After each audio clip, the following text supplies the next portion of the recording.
السلام علیکم دوستو،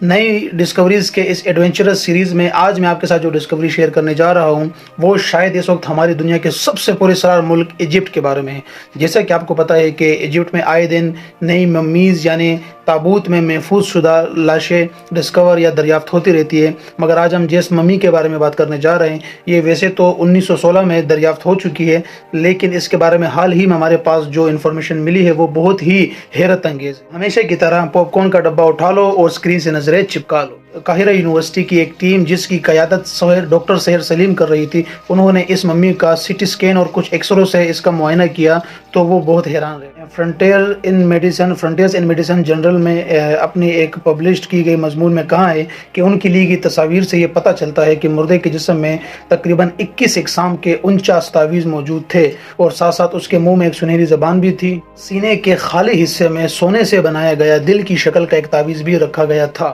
سحر سلیم بتاتے ہیں کہ قدیم مصری اپنے مردوں کے ساتھ تعویذات اس مقصد سے رکھتے تھے کہ آخرت میں ان کی حفاظت ہو، اور سنہری زبان رکھنے کا مقصد یہ تھا کہ مردہ مرنے کے بعد بول سکے، اور لاش کے چہرے پر ایک سنہرے گولڈن ماسک بھی موجود تھا۔ ان سے اس بات کا اندازہ لگانا ممکن ہوا ہے کہ نوجوان کا تعلق کسی اعلیٰ طبقے سے تھا، کیونکہ اس کے دانت اور ہڈیاں مضبوط تھی اور جسم میں کسی بھی غذائی قلت سے ہونے والی بیماری کے شواہد نہیں ملے ہیں، اور اس کے ساتھ ساتھ اس کی ممی کو بھی اعلیٰ طریقے سے بنایا گیا تھا، اعلیٰ یعنی معیاری طریقے سے اس کو ممی کیا گیا تھا، جس میں آنتوں کو اور دماغ کو جسم سے نکالنا بھی تھا۔ سحر سلیم کا کہنا ہے کہ یہ دریافت آنے والی دوسری دریافتوں کی صرف ایک جھلک ہے۔ ان کا مزید کہنا تھا کہ اس بارے میں کہ 19ویں اور 20ویں صدی میں مصر میں مختلف جگہوں پر کھدائیاں کی گئی ہیں، جس میں ہزاروں کی تعداد میں محفوظ شدہ لاشوں کو ڈسکور کیا گیا تھا، مگر ان میں سے بہت ساری ایسی ہیں جو اب بھی ممی کی شکل میں اپنے تابوتوں میں لپٹی پڑی ہیں۔ 1835 سے ایجپشن میوزیم، قاہرہ کا جو ایجپشن میوزیم ہے وہ اس طرح کی دریافتوں کے لیے ایک ذخیرہ کے طور پر کام کرتا رہا، اور اس کے تہخانے اس طرح کی ممیوں سے بھرے پڑے۔ کئی دہائیوں سے نہ تو ان ممیوں پر کسی قسم کی اسٹڈی کی گئی اور نہ ہی ان کی کوئی نمائش کی گئی۔ ماہرین کا کہنا ہے کہ ماضی میں اس طرح کی ممیوں سے پٹیاں ہٹا دی جاتی تھیں اور تحقیق اور اسٹڈی اور تفریح کے لیے لاشوں کو بہت ناگوار طریقے سے تابوت سے نکالا جاتا تھا، جس کی وجہ سے اکثر اس طرح کی ممیاں ضائع ہو جاتی تھیں۔ چین نے کمپیوٹر فوٹوگرافی کا استعمال کرنا شروع کر دیا ہے، جس کے ذریعے سے ان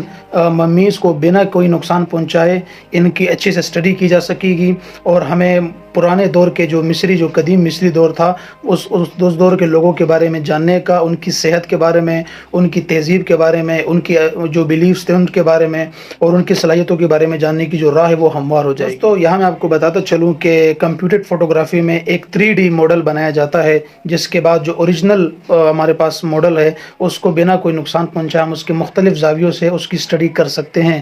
جو کہ اس ریسرچ میں ایک بہت بہترین پیش رفت ہے۔